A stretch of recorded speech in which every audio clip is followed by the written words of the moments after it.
Hi everyone, welcome and thank you so much for joining me. My name is Kristen. I am a certified fitness instructor and an occupational therapist. And today I have for you a 10-minute standing core workout. So none of the moves are down on the ground, they're all standing. Why do I do a workout like this? Well, sometimes it's convenient. You can do it anywhere. You don't need any equipment, not even a mat on the ground. It's quick and often the most functional way to work our core, especially the stabilizing muscles that help support our spine, is through standing. That's how we work our core in everyday life. So it will also get your heart rate up for 10 minutes, which is an added bonus. You don't need any equipment, as I just said, just some space around you. Be mindful if you have any injuries, especially in your back. If you feel pain, stop that movement, catch us on the next one. The no pain, no gain motto is not a good motto to follow, but if it's just challenging, keep working at it, and eventually you'll be able to do the full workout for sure.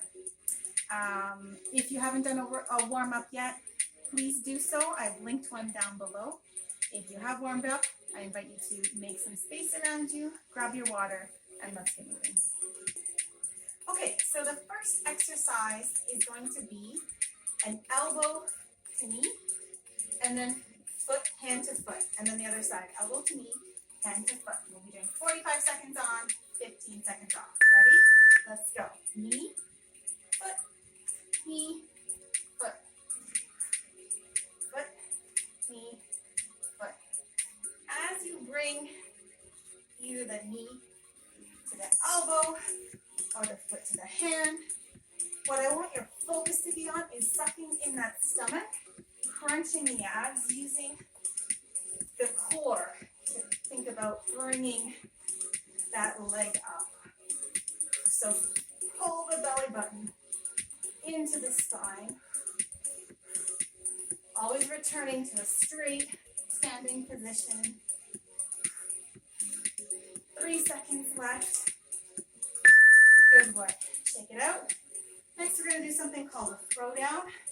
So we reach up nice and high, you can even go on your toes, and then pretend like we're throwing a big medicine ball onto the ground. Just slam it down.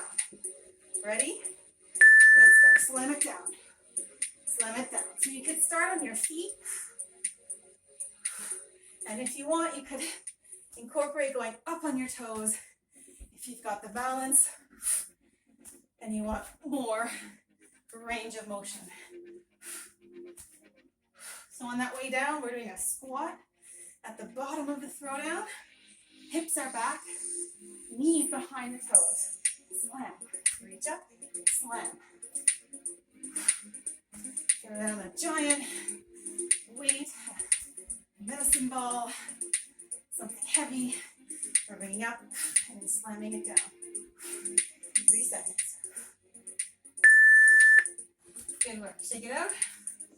Next, we're going to do something called an airplane, so feet wide apart, shoulders back and down, abs tight, arms out to the side, hips back and knees bend a little bit. We're going to reach for the opposite toe, come back up. Reach for the opposite toe, come back up. So, we're not rounding in the back to do this. We're just rotating. So, again, we're not hunching over like this to reach down. We're hinging at the hips and rotating. If, for you, you've got tight hips, maybe you're just reaching towards the thigh or the knee on the other side. If you have the range of motion in your hips, the flexibility to shoot those hips to the back of the room, bend down and reach for that foot, go for it. Good work. Shake it out. Next, simple forward knee repeaters. So big step back, reaching out in front.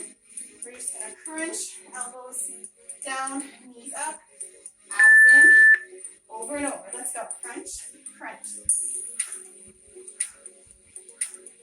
If it gets to be a bit too much, you could do it without the arms. If you want to challenge, really think about reaching the foot and the hands as far away from each other as you can. Keep the leg you're standing on slightly bent. knee should not be locked. Breathe out. When that knee comes up, pull the belly button into the spine. We're almost there. 4 seconds left.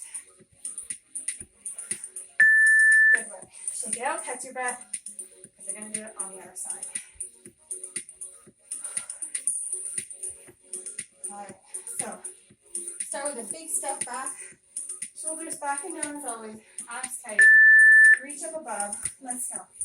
The leg you're standing on is slightly bent.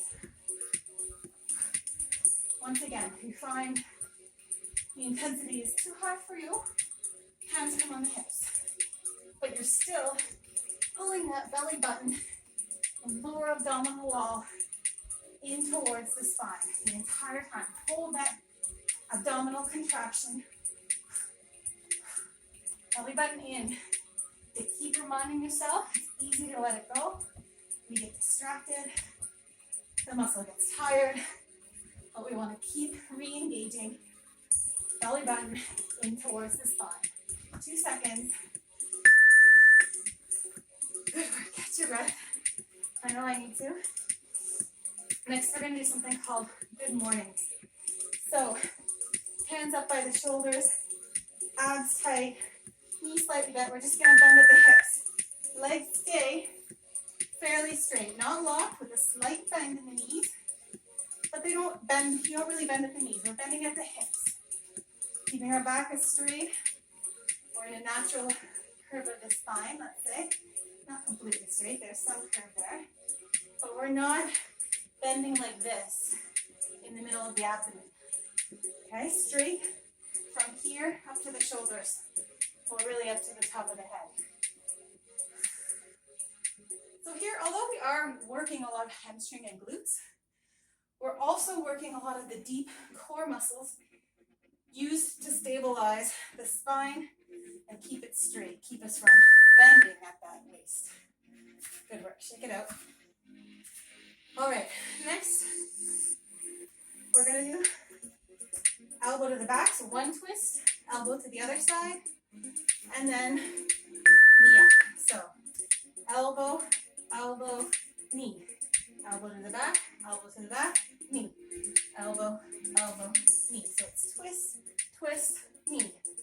So rather than reaching as far as you can to the back of the room, I want you to try and keep the core tight and contain that twist. So stop the twist from going too far because your abs are in control. Your abs are stopping the motion at the end. So it's not about getting as far back as you can with the elbow. It's about stopping the elbow by keeping those abs tight and contracted. Again, belly button into the spine. There we go. Next up, we have something called windmills. I'll show it front on first, then I'll turn. Feet shoulder width apart. One small step forward. With the leg forward, hand goes down on the inside of the leg, the other arm straight up. We're going to reach our hand down to the ground and the other arm to the ceiling, and then we're going to come on back up to a stand. So front knee is slightly bent. We go down, we come back up. So we're trying not to push so much through the legs here. We're using the core to bring ourselves back up straight and to the front. We're reaching and twisting and coming back up. You might only get down a little bit to the knee and come back up. That's fine. Or you might have the flexibility to reach down towards the foot. Go as far as you're comfortable and you're not pushing the end of your stretch or your flexibility. We have the other side to do. So on the side, it looks like this. A small step forward.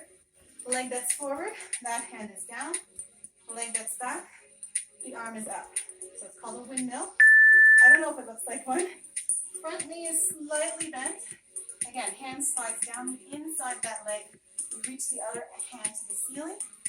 We come on back up with the strength of our core. Again, we're trying not to bend at the waist. It's the hips going back that starts the movement. Yes, and then there's a rotation of the spine. We're not necessarily bending forwards or curving our spine. And again, if you can't reach all the way to the ankle, that is fine. Reach as far as you comfortably can down the inside of that leg. And then pull back up with the strength of your core. Good work. Shake it up. And last but not least, we have the twist, a little bit of fun to end with. So knees to one side, arms to the other. Then we're gonna come up on the balls of our feet, turn to the other side, and do the twist. Go as fast as you're comfortable with. Should have got some old music for this one. But the idea is that our shoulders are going one way and our hips are going the other. Shoulders and hips are going opposite ways. So really twisting in the core, keeping nice and tight, pulling in the belly button. Again, it's not about how far you go or the flexibility, but it's about using the muscles in the core to control what you're doing. Engage in here, in the core, belly button into the spine. 3 seconds left. 2, 1. So thank you so much for joining me for this workout, this 10-minute core standing workout. But more importantly, thank yourself for showing up and doing the hard work and being active. It's such a great thing that you're doing for your health. So be kind to yourself and say some kind words and thank yourself for showing up. If you liked the video, please be sure to give it a thumbs up down below and leave me any comments you had about it. What did you like? What would you like to see differently? And if you're new to the channel, make sure you hit subscribe so that you don't miss any of my future videos. And with that, I'm going to wish you a good evening, a good day, a good night, whatever time you're watching this, and I will see you in the next video. Bye for now.